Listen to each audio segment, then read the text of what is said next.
আসসালামু আলাইকুম জ্ঞান পিপাসু ব্রো অ্যান্ড সিস। এই ভিডিওর মাধ্যমে আমরা খুবই গুরুত্বপূর্ণ তিনটি এমসিকিউ শিখব।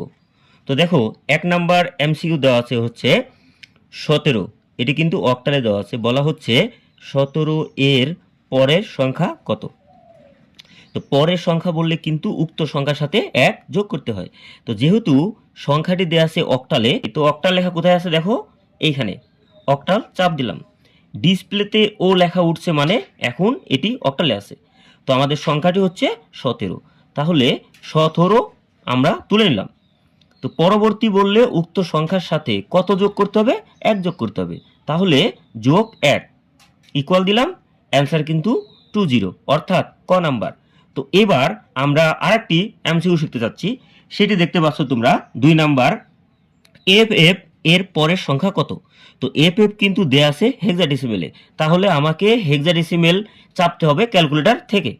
এই দেখো, এটি কিন্তু হেক্সাডেসিমেল, এইচ লেখা উঠে গেছে। আচ্ছা, তো কি দেখতে পাচ্ছ? F F. তাহলে এফ এফ আমাকে তুলতে হবে, এফ এফ।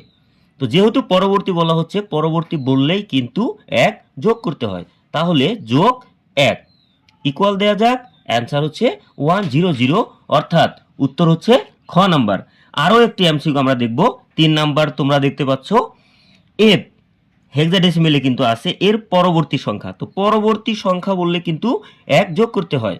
আচ্ছা, ক্যালকুলেটরটি আমাদের হেক্সাডেসিমেলে আছে, তো এফ তুলতে হবে আগে, এফ যোগ 1। প্রশ্ন হচ্ছে যোগ 1 কেন দিলেন? আচ্ছা, পরবর্তী বলা হচ্ছে এজন্য কিন্তু যোগ 1 দিলাম, ইকুয়াল আসলে কিন্তু 10। কিন্তু আমাকে বলতেছে এই সংখ্যাটির সমতুল্য বাইনারি মান কত। তাহলে এই সংখ্যাটিকে আমি বাইনারিতে চাপ দেব। তো বাইনারি কোথায় আছে? এইখানে। তাহলে অ্যান্সার হচ্ছে 10000, অর্থাৎ ঘ নাম্বার।